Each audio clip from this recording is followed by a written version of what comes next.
Lesson for today ay lesson number 8. At ang title ay Baptism, a Step of Identification. Sige nga po, basahin natin. Baptism, a step of identification. Okay, yan yung ating lesson for today. At alam nyo, merong dalawang klase ng baptism na nabanggit ang scriptures. Okay? At ang isa ay water baptism or baptism of repentance. Okay?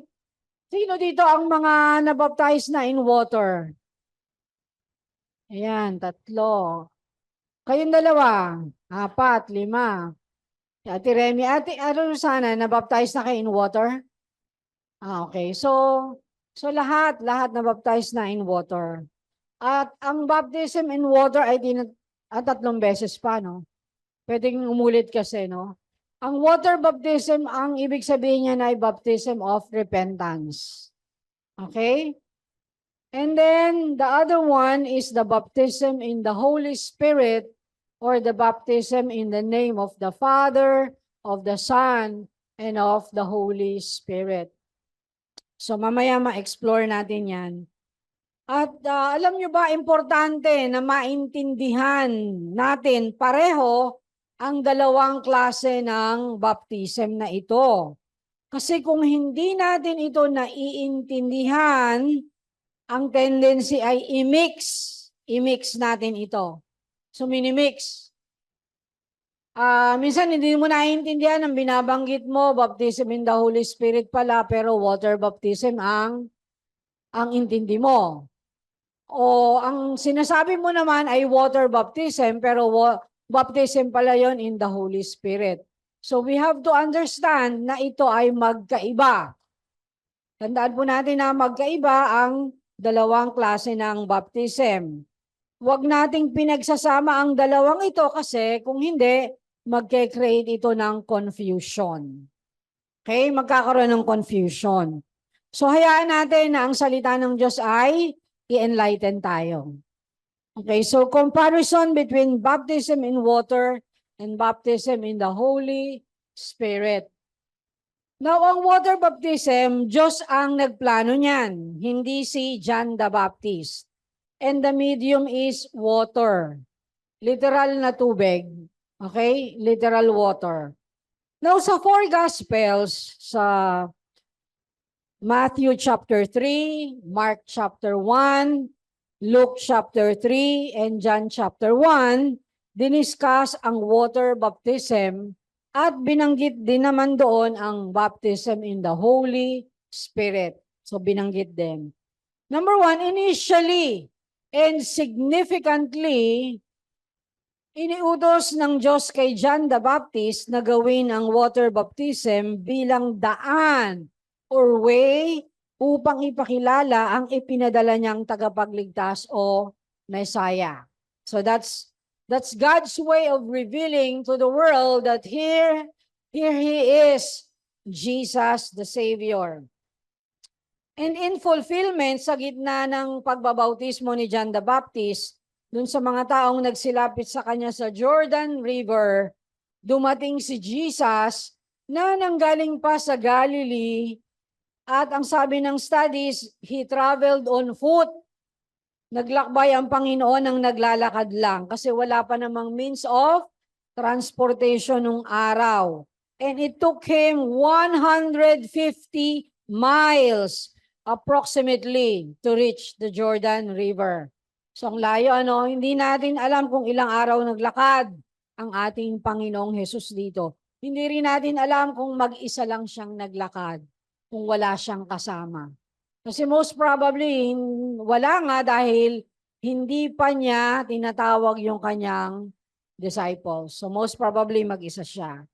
So dumating siya doon where John the Baptist was baptizing the people who were coming to him. So pinuntahan ni Jesus si John para magpabautismo. Umayaw naman si John. Sabi niya, bakit magpapabautismo ka sa akin O bakit magpapa-water baptize ka sa akin? Ako nga ang dapat na magpabautismo sa'yo. Okay? So umayaw si John. Nung umayaw siya, ang ibig sabihin niya, na-recognize niya na ito si Jesus na Messiah. Maaring nireveal yun ng Diyos sa kanya. No? Because he is a prophet and God can impress it upon him. Now, by the way, magkamag-anak. Magkamag-anak si John the Baptist at si Jesus. Bakit? Physically, si John the Baptist ay anak ni Elizabeth na pinsan ni Mary na ina ni Jesus sa flesh by virtue of virgin birth. Okay, so magpinsan. Pero lumaki sila sa magkaibang lugar. Si Jesus, lumaki siya sa Nazareth. Si John the Baptist, lumaki sa wilderness. So hindi natin alam kung nangyari ba na nagkita sila while they were young, o nagkakilala ba sila habang mga bata pa, o even bago itong significant event which is the water baptism of Jesus. Hindi sinabi ng Bible o ng scriptures. Basta ang alam natin, Jesus is the Messiah to be proclaimed, and John the Baptist is the one sent by God to proclaim Him in the fulfillment of the prophecy on Isaiah chapter 40 verse 3. Okay? Na ang sabi doon sa Isaiah 40 verse 3, maririnig ang sigaw ng isang tao sa ilang o sa wilderness na nagsasabi, ihanda ninyo ang daan para sa Panginoon. Tuwirin ninyo ang mga landas na kanyang daraanan. So, and Jesus met him at the Jordan River to be baptized, so he could officially begin his journey in fulfilling the mission to die on the cross to save Israel and the world from their sin. At dahil nag-refuse o umayaw si John, no, ayaw niyang gawin, sumagot si Jesus. Sabi niya, hayaan mong mangyari ito sa ngayon dahil ito ang nararapat nating gawin upang matupad ang kalooban ng Diyos. So Jesus was referring to the will of God. Now, ano ba ang kalooban ng Diyos na dapat mangyari o matupad? Kalooban ng Diyos na ipakilala ang kanyang anak na kanyang ipinadala upang ganapin ang pagbabayad ng kasalanan ng sangkatauhan sa pamamagitan ng kamatayan, ng pagtigis ng dugo na walang bahid kasalanan. Kalooban niya itong ipakilala sa gitna ng mga taong nagsilapit upang magsisi sa kanilang mga kasalanan at hanapin ang paghahari ng Diyos. So kaya pumayag na si John. Pumayag siya. Nang mabautismahan niya si Jesus, umahon si Jesus sa tubig, bumukas ang langit at nakita ni Jesus ang Espiritu ng Diyos na bumaba sa kanya tulad ng isang kalapati. At may boses na narinig mula sa langit na nagsasabi, ito ang minamahal kong anak na lubos kong kinalulugdan. At ganito naman ang sinabi ni John the Baptist sa John chapter 1 verses 31 to 34. So ang sabi niya, noong una hindi ko rin kilala kung sino siya. Ngunit naparito akong nagbabautismo sa tubig upang ipakilala siya sa Israel. So alam ni John yung calling niya, no? Na ipakilala itong Jesus na ito. Pagkatapos nagpatotoo si John, nag-testify siya. Nakita ko, siyang nakakita, no? Siguro yung iba hindi. Kasi yung propeta lang ang sinabihan ng Diyos na makakakita nito. Nakita ko ang banal na espiritu na bumaba mula sa langit tulad ng isang kalapati at nanatili sa kanya. So the Holy Spirit rested on Jesus. Noong una, hindi ko rin kilala kung sino siya. Ngunit ang Diyos na nag-utos sa akin na magbautismo sa tubig, ang nagsabi sa akin, kapag nakita mong bumaba ang banal na espiritu at nanatili sa isang tao, ang taong iyon ang magbabautismo sa banal na espiritu. So kaya na-recognize si Jen kasi ang Diyos Ama mismo ang nagsabi sa kanya kapag nakita mo ang Holy Spirit descending on the one, alam mo, sinasabi ko sa iyo, siya ang magbabautismo sa banal na Espiritu. Sabi ni John, nakita ko ito at nagpapatotoo ako na siya ang anak ng Diyos. So what a great confirmation of Jesus' calling. The triune God is present in this water baptism. Jesus was baptized, the second person of the Trinity. The Holy Spirit, who is the third person of the Trinity, descended on Jesus after he came up out of the water. And the God the Father, the first person of the Trinity, then spoke and declared who Jesus is, his beloved Son, in whom he is well pleased. So ito yung pinaka-significant water baptism of all time, na ang tagapagligtas ay binautismuhan bilang pagpapakilala sa kung sino siya at kung ano ang kanyang gagawin in future. So historic yan, yung water baptism ni Jesus. Now number 2, sige next slide, number 2, or secondarily, water baptism is a physical and public display of a person who chooses to turn away from sin and to surrender his life to God as prompted by John the Baptist. No? Ang sabi diyan, dumating ang panahon na si Juan na tagapagbautismo ay pumunta at nangaral sa ilang o Jerusalem ng Judea.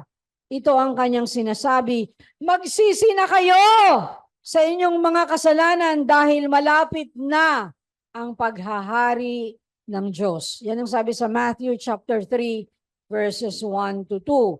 So nagpuntahan sa kanya ang maraming tao galing sa Jerusalem, sa mga bayan ng Judea, at sa mga bayan na malapit sa ilog ng Jordan. Ipinagtapat nila ang kanilang mga kasalanan at binautismuhan sila ni John the Baptist doon sa Jordan River.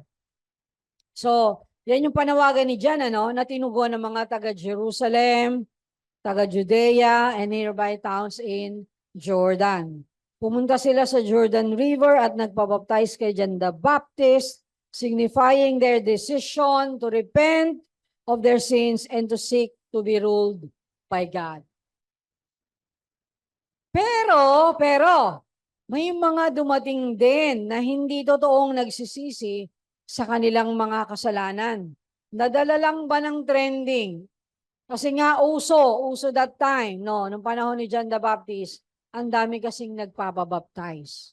So they came also to John the Baptist. At nang makita sila ni John the Baptist, take note of this, matindi yung sinabi niya sa kanila habang papalapit sila. At yan yung mga Pharisees and Sadducees na pumunta sa kanya para magpabautismo. Kilalanin muna natin, ano ba itong mga Pharisees, mga Sadducees, no? Ang mga Pharisees ay teachers of the law of Moses, na nasa next slide. Okay. Sila ang mga teachers of the law of Moses under the Jewish religion, which is Judaism. Pwede ba natin ano yung next slide? Ayan. Ang religion officially ng Israel ay Judaism, na ang Diyos mismo ang bumuo at nagpatupad. Doon sa time ni actually wala pa si Abraham, may practice na. Naging official lang yan. Hindi, nung time pala ni Moses. Ibinababa na ng Diyos yan, di ba? Meron silang offering na ginagawa doon habang nandun sila sa wilderness. And then, nung nagkaroon na ng bansa, naging bansa na, nagkaroon ng temple, itinuloy. Okay? So, yan ay Judaism, which is done by offering of bloods, of bulls and goats, at ng iba't iba pang offering. So, ang mga teachers dyan, Nung panahon na ni Jesus, ang tawag sa kanila ay Pharisees. Mga Pharisees o Pariseo. Sila ay nagtuturo ng law of Moses. At saka noon,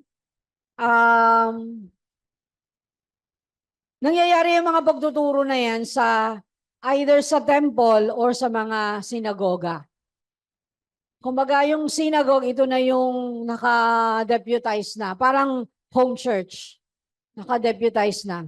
Iba-ibang lugar na ang mga Pharisees ay pwedeng magturo doon.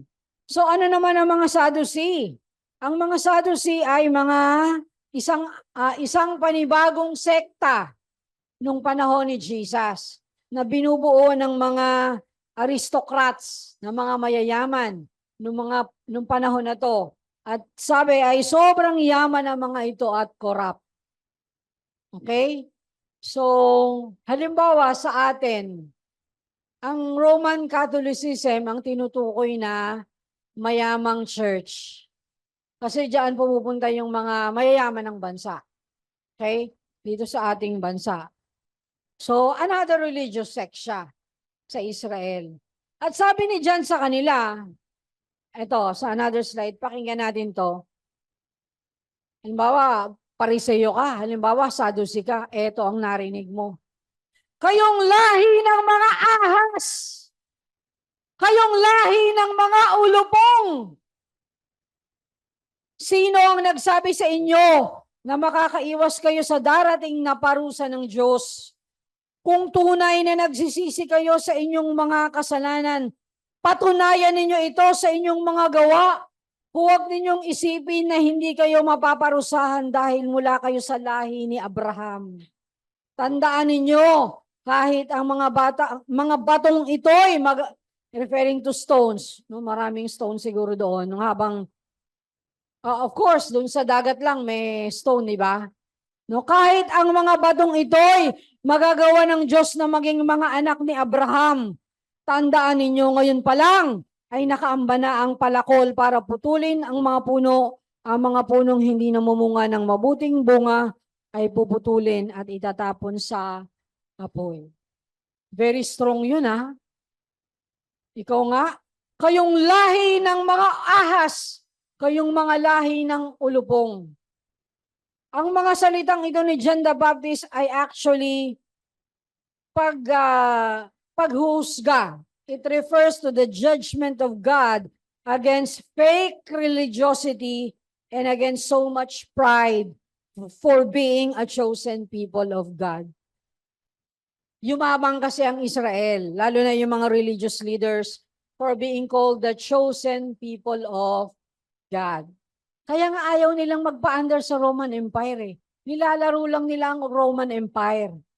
Kasi nga, naniniwala sila, ang mga Pharisees, na ang Judaism dapat mamayagpag. Ito namang mga Sadducees, may opposite belief naman ito. Dahil mayayaman sila, gusto rin nila nangunguna sila sa society. No? So yung pagkayabang ng Israel, makikita yan sa mga linya na katulad nito. We are the sons of Abraham. We are Abraham's seed. We came from the lineage of Abraham. Okay? So it is not a guarantee that if a person undergoes a water baptism, meron siyang tunay na pagkilala sa tagapagligtas na nagbabago ng buhay. So beware, water baptism is not an act of becoming one with God as warned by John the Baptist. Yun yung warning dun eh. Kung nakita nyo yung emphasis. Kasi dapat pag nagbabasa tayo ng scriptures, tinitingnan natin kung saan lumulundo. Kung saan ang emphasis. Hindi lang dinadaanan ng mga mata natin. So John the Baptist was explaining God is judging fake religion. So he was saying, Judaism is close to an end. God is allowing Judaism to reach an end. Yun eh. Yun. Dapat makita natin yun. Now, kung matatandaan nyo, kung nagsisearch kayo ng Bible, lalo na ng New Testament, lalong-lalo na ng Gospels, which are Matthew, Mark, Luke, and John, madidiscover nyo na ang mga religious leaders talaga ang binangga o nirebuke ni Jesus sa kanyang mga teachings. Kaya galit na galit sila kay Jesus, itong mga Pharisees at Sadducees, at sila mismo ang nag-akusa, nagpa-aresto, at nagdala sa Roman court kay Jesus para mapatawan ito ng death penalty. Okay? At binuyo nila yung mga tao nung sabi ni Roman governor, sino nga ito? Pontius Pilate. No, naghugas ng kamay si Pontius Pilate eh. Ibig sabihin, parang sinasabi niya, hindi ko mapatawan ng parusang kamatayan to eh. Wala siyang masamang ginawa. But prior to that, dahil alam na ng mga Pharisee yan, ng mga Sadducee, yung lahat ng tao doon, binuyo nila. Kapag gano'n na ang sinasabi, you should shout, crucify him! Crucify him! Walang tigil na crucify him yun. So na-pressure na si Pontius Pilate. Kaya ibinaba niya ang verdict for Jesus to die by death penalty by being crucified on the cross. So yan yung history niyan. Dapat makita natin yan.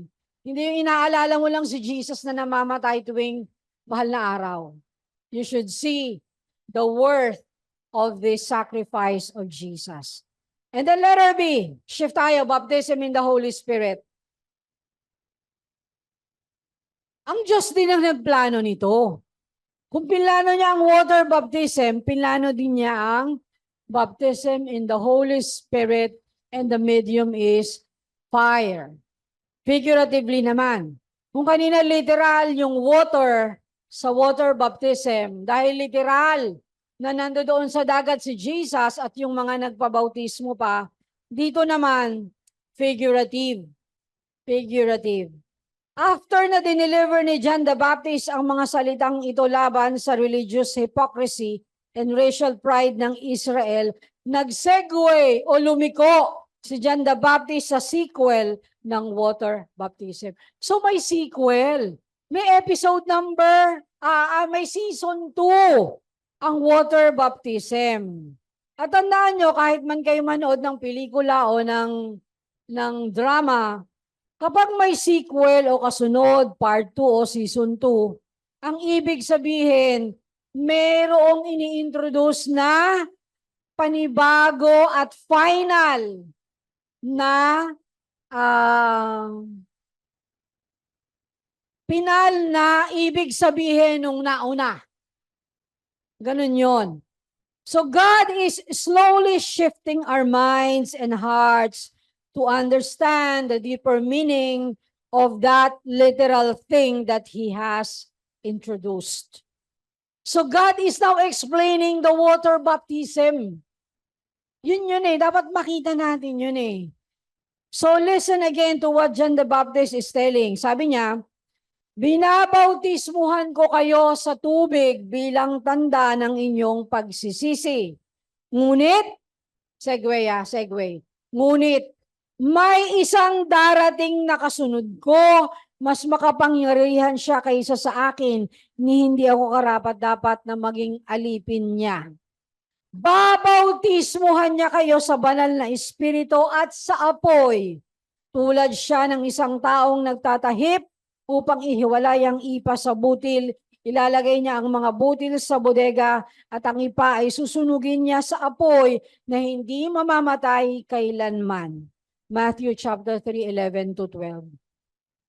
At dyan makikita natin na si Jesus na initially ay binautismuhan ni John the Baptist sa tubig, eventually ang siyang magiging baptizer in the Holy Spirit. So kaya, pag kami naririnig kayo minsan sa church na nag-iimbita, mag-imbita tayo ng iba pa kasi magkakaroon ng baptism in the Holy Spirit si pastor. Anong error doon? Hindi si pastor ang ang nagbabautismo sa banal na espiritu. Siya ay speaker lang. Nagsasalita lang siya tungkol doon. At ipinapahayag niya na si Jesus ang tagapagbautismo. Nagets niyo po? Uy, umaten kayo kasi may baptism in the Holy Spirit si pastor. Hindi natin naintindihan.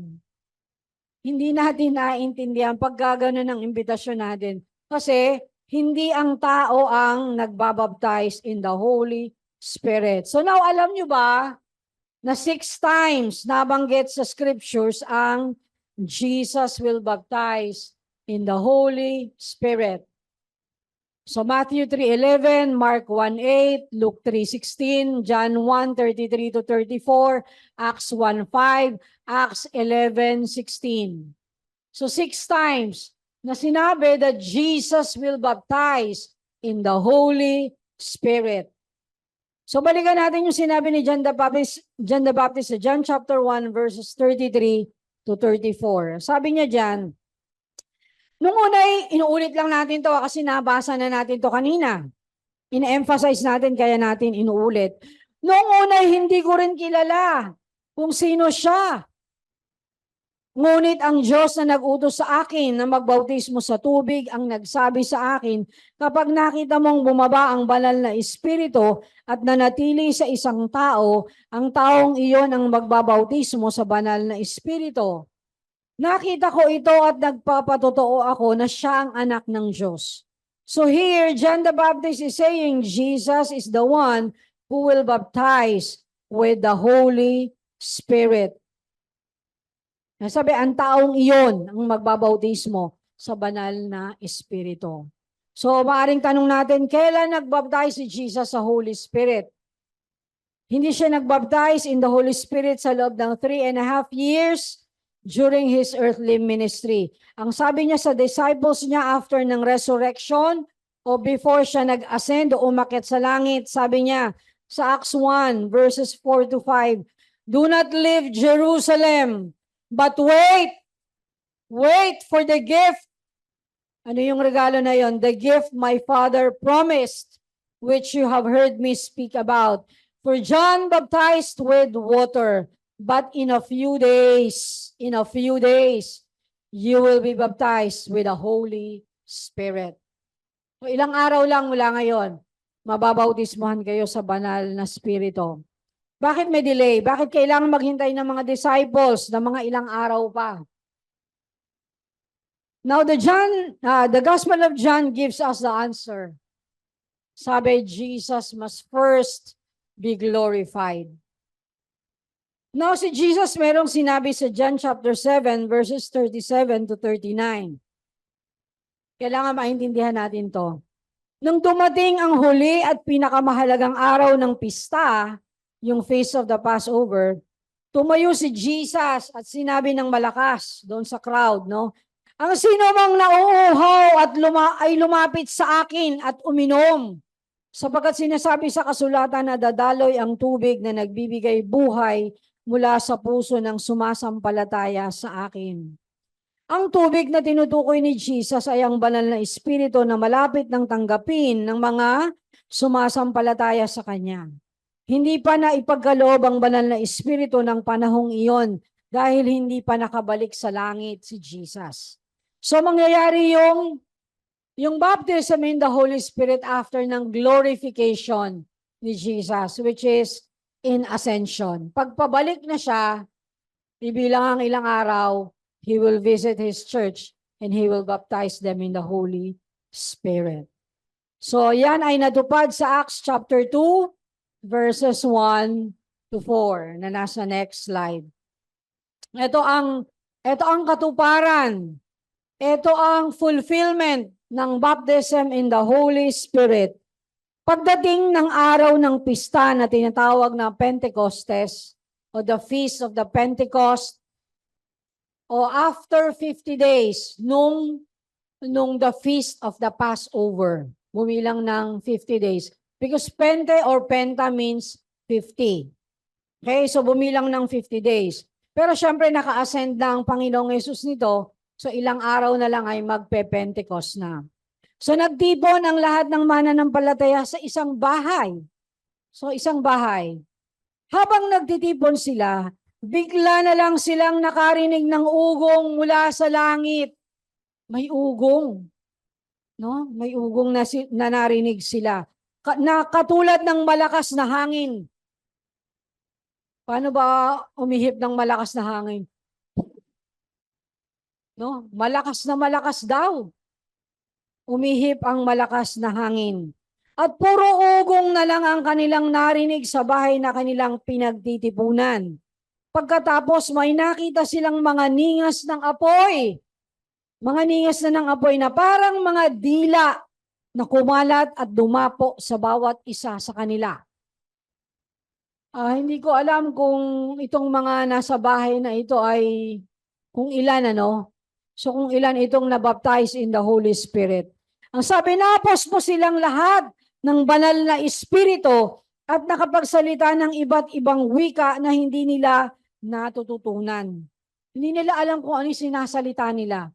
Ang banal na espiritu ang siyang nagbigay sa kanila ng kakayahang makapagsalita ng ganoon.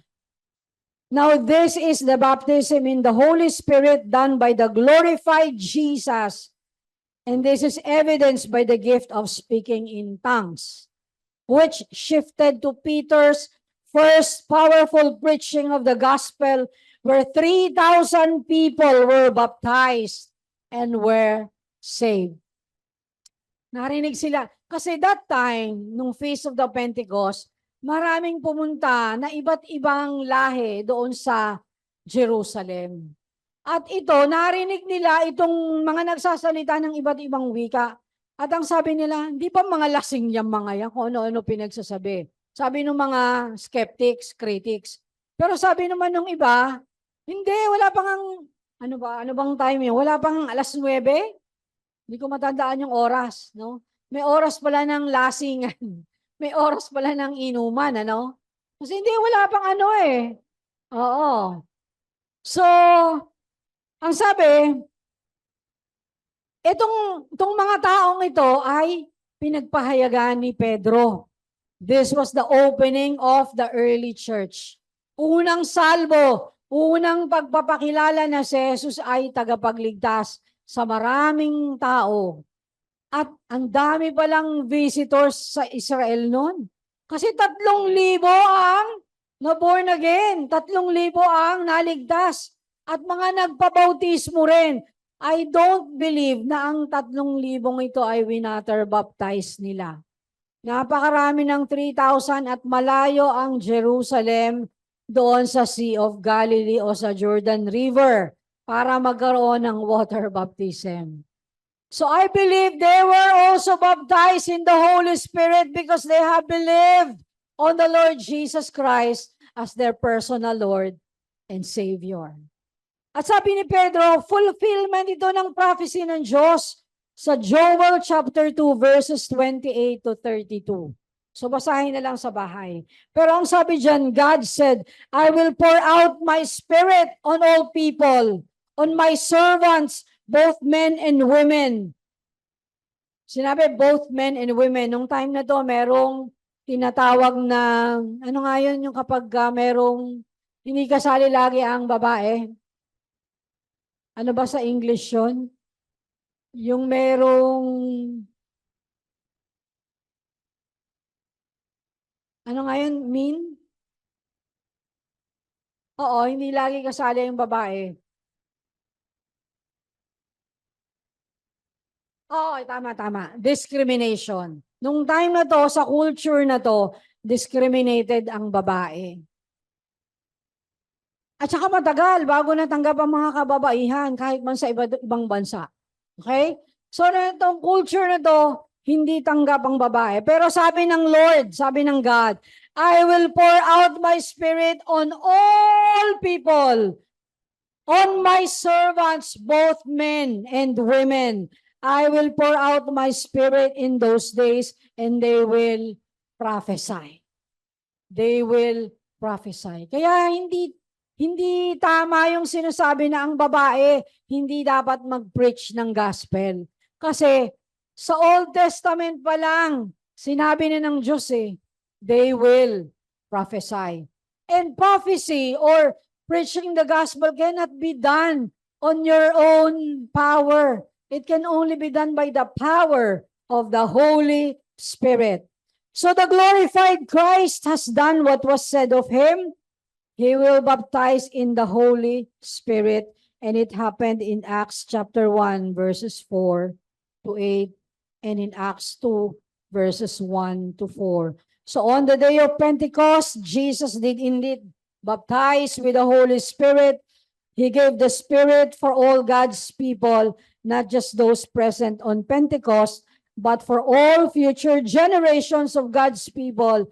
The promise of the Holy Spirit is for you and your children and for all who are afar off, for all whom the Lord our God will call. Ang sabi ng Acts chapter 2, verse 39. Kung kaya tayong mga Pilipino ay na-reach din nito. Kasi yan ang pangako ng Diyos. Let's go to the next. Bibilisan ko na. The issues about baptism in water and baptism in the Holy Spirit. Sabi dyan, water baptism is neither required in the early church age nor in the present church era. Tagalogin ko, sa panahon na nabuksan ang iglesia noong unang panahon ni Pedro, at sa kasalukuyang panahon, hindi required ang water baptism. So wag kang mag-guilty kung hindi ka pa water baptized. Ngayon kung ang church biglang nagkaroon ng schedule, then join. Okay? Pero hindi siya required. Halimbawa, merong na born again ngayon, tas maya-maya namatay, hindi water baptized. Ligtas ba yon? Ligtas yun. Tinanggap niya si Jesus Kaya, hindi required ang water baptism in being saved. Sa Mark chapter 16, verses 15 to 16, ang sabi dyan, ito yung the Great Commission, Pagkatapos sinabi ni Jesus sa kanila, humayo kayo sa buong mundo at ipangaral ninyo ang magandang balita sa lahat ng tao. Ang lahat ng sasampalataya at magpapabautismo ay maliligtas, ngunit ang hindi sasampalataya ay parurusahan. So ito ang Great Commission na isang command o utos, hindi suggestion, na iniwan ni Jesus sa kanyang mga disipulo at sa lahat ng sasampalataya sa kanya. At ito ay kombinasyon ng pangako ng kaligtasan at babala. Hindi niya sinabing parurusahan ang hindi nabautismuhan, kundi yung mga hindi sumampalataya. So it should be clear. Dapat maliwanag yon. At ang lalong maliwanag dyan ay ang Great Commission, that all of us ay inuutusan na ipahayag ang mabuting balita ng kaligtasan. So now, kung hindi naintindihan ng babasa ang passage na yan, pwede niyang ma-misinterpret na ang makasalanan ay dapat na mabaptize para mailigtas. Pero mawawala ang misinterpretation kung makikita niya na ang emphasis ay nasa pananampalataya o pagtitiwala o faith, o believing, at hindi sa pagpapabautismo. Ibig sabihin nito na kapag ang isang tao ay hindi nanampalataya, siya ay parurusahan kahit pa siya ay nabautismohan. So merong nagpapabautismo pero hindi naniniwala kay Jesus. There are. May mga tao pong ganon. They just go for the baptism, naniniwala sila pag nabaptize sila, maliligtas sila. But they did not receive or accepted. They did not accept the gospel. So isang aspeto rin na dapat makita ay hindi water baptism ang tinukoy ni Jesus sa Mark 16:16. Ito ay ang baptism in the Holy Spirit na finulfill ni Jesus sa opening of the church age na nangyari noong Feast of Pentecost habang nagtitipon sa isang bahay ang kanyang mga disipulo. So ang water baptism ay ang baptism in the Holy Spirit ay tanda o sign ng kapangyarihan ng church in spreading the gospel to the world, but it was never said to be a requirement of being saved.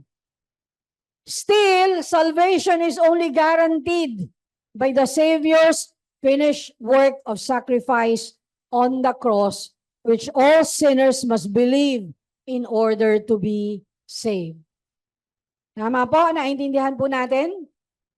Hindi kailangan, hindi required ang water baptism, maging kahit man ang baptism in the Holy Spirit to be saved. Only the gospel of the Lord Jesus Christ, by having faith on it and on Jesus, that is the only time that a man can be saved. Number 2, ito yung sa 1 Corinthians chapter 1, verse 14 and 16.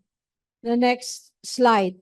At sabi dyan ni Paul, pakinggan natin ito, napaka-importante nito.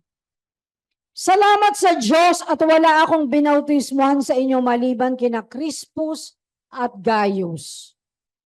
Tapos naalala niya, binautismuhan ko rin pala si Stephanas at ang kanyang pamilya. Maliban sa kanila, wala na akong natatandaang binautismuhan ko.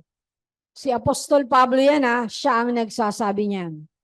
Sinabi yan ni Paul sa kasagsagan ng alitang tinutukoy niya na nangyayari sa Corinthian Church. Kanya-kanya silang pili ng mga leader. Saan nakita yan? Sabi dun sa verses 12 to 13. Sabi ng 12 to 13. Kay Pablo ako. Ang iba naman sabi, kay Apollos ako. May iba rin nagsasabi, kay Pedro ako. At ang iba naman, kay Kristo ako. Bakit? Sabi niya, nahahati ba si Kristo? Si Pablo ba ang ipinako sa krus para sa inyo? Binautismuhan ba kayo sa pangalan ni Pablo? So now the division in the Corinthian church, yung division na ito, it shows how immature that church was yung time na yon. And Paul has to teach them to understand its power. Hindi sa mga leader ng church, hindi sa bautismo na pinangunahan ng tao. It's only in God, in Christ, in the Holy Spirit, where the power of the church rests. So Paul is saying, Paul is saying ganito. Sabi niya, please stop making idols out of your church leaders. Yun yung sinasabi niya eh.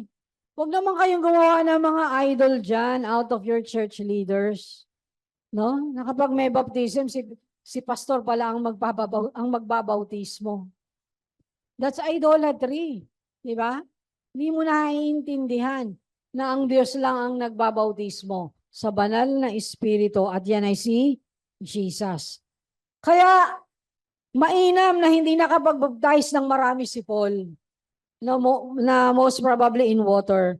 Siguro dahil marami ang magmamalaki tungkol sa kung sino ang nagbaptize sa kanya. Para sa kanya, buti na lang, konti lang ang binaptize ko sa inyo. Sabi niya. Now, letter B. Bago ako matapos. Ito ang pinaka-importante. Baptism is not necessarily about immersion in water or speaking in tongues, but identification. Di ba ang title natin? Baptism, step in identification. So hindi lang paglubog sa tubig o pagsasalita ng iba't ibang wika ang bautismo. These are just physical manifestations, but they carry a deeper meaning. Yung malalim na kahulugan nito ang dapat nating maunawaan at maisapamuhay. So hindi mo dapat ipagyabang na water baptized ka o spirit baptized ka kasi they are just symbols of Christianity. At kung natatandaan ninyo ang sabi ni Jesus sa mga disciples niya bago siya namatay, sabi niya dun sa John 16:12, wala yata sa slides yan, pakinggan niyo to, sabi ni Jesus, marami pa sana akong gustong sabihin sa inyo, pero hindi nyo yun kakayaning maintindihan sa ngayon. John chapter 16 verse 12. At isa ito sa mga hindi nila tiyak maiintindihan. nung mga panahon na yon. That's why the Holy Spirit must be given to His disciples or to His people so they can be enabled to understand the deep things of God. Kailangan natin ng Holy Spirit para maintindihan natin ang mga malalalim na itinuturo ng Diyos.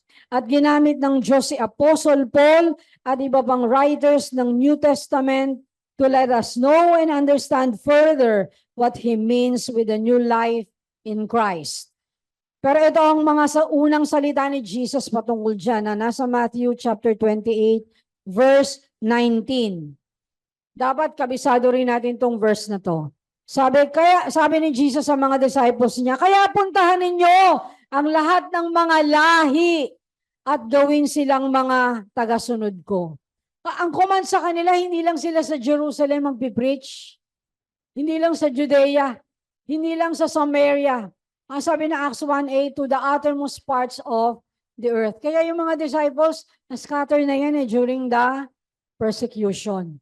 At kung saan sila inabot, doon sila nagpahayag. At yung mga naiwan nila doon, yun din ang nagpahayag. Kaya tayo ay naabot ng Ebanghelyo. Sabi ni Jesus, no, pag nagawa na silang tagasunod ni Jesus, bautismuhan nyo sila sa pangalan ng Ama at ng Anak at ng Banal na Espiritu. Baptize them in the name of the Father, of the Son, and of the Holy Spirit. Ito rin ang Great Commission na sinulat naman ni Matthew. At diyan yung sinabi ni Jesus na bautismuhan sila sa pangalan ng Ama at ng Anak at ng Banal na Espiritu. Ang ibig niyang sabihin, let those newly saved be identified with the Father, with the Son, and with the Holy Spirit. After the new birth, God is asking for identification. Identification. Sa Tagalog, pagkakakilanlan. No? Sa next slide, pagkakakilanlan. Kung paano ka dapat makilala after mong kilalanin at tanggapin ang Diyos at tagapagligtas na si Jesus. How will you be known? How will you be identified? Ang sabi, you must be identified with the Father, with the Son, and with the Holy Spirit. So we should be identified with the triune God. Now sa lupa, paano ba tayo nakakilala? Gumagamit tayo ng ID, di ba? May ID po kayo? At para magkaroon ka ng ID, kinuha ang pangalan mo, ang gender mo, ang birthday mo, ang name ng parents mo, ang address mo, at ang litrato o picture mo. At initially, yan ang pagkakakilanlan mo, yung ID na kinikerry mo. Kaya di ba pagka may inspection, ID mo? Di ba? Pagka may hulihan, ID nyo. Kasi you have to be identified. Right? Now, so sa mga susunod na pagkakakilanlan mo naman, ay kung paano ka namuhay dyan sa lugar na kinalakhan mo. Kung saan ka nakatira, sa bahay mo, sa community. Kilala ka ng mga kasama sa bahay mo at mga kapitbahay mo dyan na ikaw ay ganito at ganoon. Okay? Until you grow up, kung ano ang dominant character mo, yan ang pagkakakilanlan mo. And oftentimes, yung parents natin, yung mga nanay, tatay natin, nag-iiwan din sila ng pagkakahawig ng pagkakakilanlan natin. Kaya meron ka maririnig, parang tatay niya yung, pag nagsalita sa ganito, parang tatay niya. Di ba? Meron naman sasabihin yung si ganito o si ganyan. Pag nagsalita ito, parang kaharap mo yung nanay niya. Tama po? Kasi may naaambunan tayo nung traits nila eh. Nung character nila. Pero ikaw meron ka ring sariling pagkakakilanlan. So let's go back to our spiritual identity or identification. Now, identification with God doesn't happen overnight. Pero positionally, we become identified with God as soon as we place our trust in Him, as soon as we turn away from sin. Identified na tayo sa Panginoon. Positionally. Ang God ang nagsabi niyan. Bagamat hindi ka pa totally changed, pero dahil tinanggap mo si Jesus, identified ka na sa akin. But then you have to work it out. Okay? Bakit? Kasi etong problema. Ang problema, sin will not want to stay away from us. Ayaw ng kasalanan na iwanan tayo. Ayaw niya. Okay? So that is the problem, and it will make things confusing for us to be identified with Christ or with God or with the Holy Spirit. Lalo na kapag parati kang nalalaglag sa kasalanan, parang nagdududa ka ngayon that you are identified with God. Bangon ka uli kasi positionally, you have been identified with God when you accepted Jesus Christ. Kung kaya dapat nating maunawaan ang salita ng Diyos para magkaroon tayo ng matibay na kaliwanagan at ng pundasyon sa pagkakaroon ng pagkakakilanlan na tayo'y sa Diyos at Diyos na nga ang nagmamay-ari sa atin. Romans chapter 6 verses 1 to 14. Masyadong marami ito pero bibilisan ko. Ano ngayon ang masasabi natin? Magpapatuloy pa ba tayo sa kasalanan para lalong madagdagan ng biyaya ng Diyos sa atin? Aba, hindi maaari. Hindi maaari na magpatuloy pa tayo sa pagkakasala dahil ang kasalanan ay wala nang kapangyarihan sa atin. Ulitin ko, ang kasalanan ay wala nang kapangyarihan sa atin. Hindi ako ang nagsabi Ang nagsabi ay si Paul na inanoint ng Diyos para isulat ito. Kaya positionally, wala nang power ang sin sa atin. Hindi ba ninyo alam na noong binautismahan tayo kay Kristo, kay Heso Kristo, nangangahulugan ito na kasama tayo sa kanyang kamatayan? Kaya noong binautismahan tayo, namatay tayo at inilibing na kasama niya. Hindi pa naman ako namamatay. Paano nangyari yon? Sabi kong paanong binuhay muli si Kristo sa pamamagitan ng dakilang kapangyarihan ng Ama, tayo rin ay mamuhay sa bagong buhay. At kung nakasama tayo sa kanyang kamatayan, tiyak na mabubuhay tayong muli, tulad ng muli niyang pagkabuhay. Alam natin na ang dati nating pagkatao ay ipinako na sa krus, kasama ni Kristo para mamatay, kaya hindi na tayo dapat alipinin pa ng kasalanan. Sapagkat ang taong patay na ay malaya na sa kasalanan. If we are dead to sin, we are free from sin. At kung namatay tayong kasama ni Kristo, naniniwala tayong mabubuhay din tayong kasama niya. Sapagkat alam nating si Kristo ay muling nabuhay at hindi na muling mamamatay, wala nang kapangyarihan sa kanya ang kamatayan. Minsan lang siya namatay para sa kasalanan ng mga tao at nabubuhay siya ngayon para sa Diyos.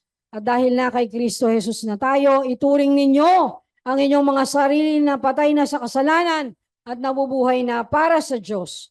Huwag na ninyong paghariin ang kasalanan sa inyong katawang may kamatayan, para hindi na ninyo sundin ang masasamang hilig nito. Huwag na ninyong gamitin ang alinmang bahagi ng inyong katawan sa paggawa ng kasalanan. Sa halip, ialay ninyo ang inyong sarili sa Diyos bilang mga taong binigyan ng bagong buhay.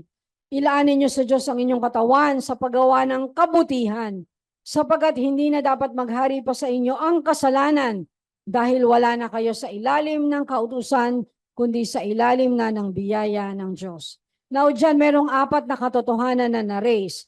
Number 1, bagamat ayaw tayong iwan ng kasalanan, wala na itong kapangyarihan.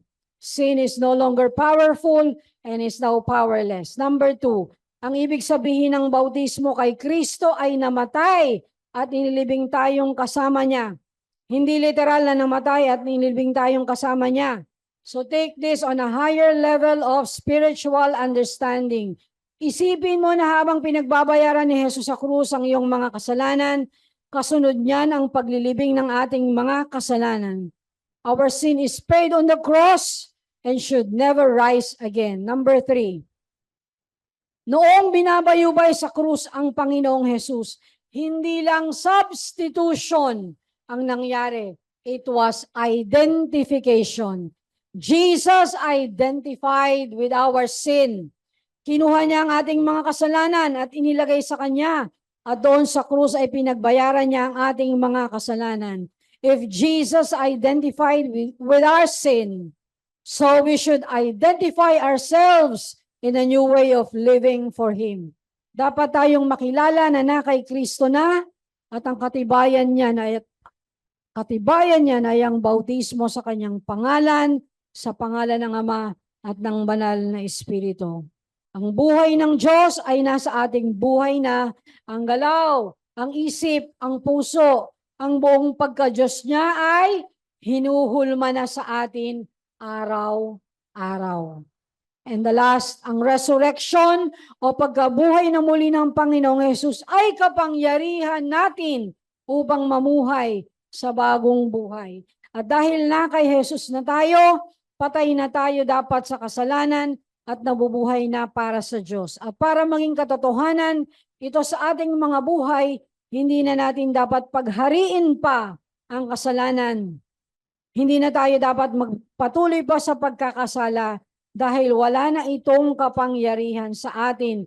Dinisarmahan na ng kapangyarihan ng kamatayan at pagkabuhay na muli ni Jesus ang kasalanan. It was disarmed. At dapat na ito'y tumatak sa ating spiritual minds and hearts. And to conclude, God introduced the water baptism to confirm Jesus' calling to be our Savior. And the same Savior gave birth to His body of believers by baptizing them in the Holy Spirit so they could spread the gospel as the final episode of baptism. Every believer of Christ should understand the spirit of baptism rather than the letter. Every believer of Christ should understand the spirit of baptism rather than the letter. Hindi yung naisulat lang sa Biblia ang dapat mong maunawaan. Mas dapat mong maunawaan ang ibig sabihin nito, and that is the spirit. As children of God, our life today should be carrying the meaning of baptism, not a show-off, but a reality of the truth that God is powerful in giving us life and having it more abundantly. Yung pagka nakita ka ng hindi pa nananampalataya kay Jesus, masasabi niya, nakikita ko ang Diyos sa'yo. Dapat ganun. Nakikita ko ang Diyos sa'yo. Kahit hindi niya sabihin, alam niya sa puso niya na ang taong ito, buhay ang Diyos sa kanya. So baptism is true in his or her life.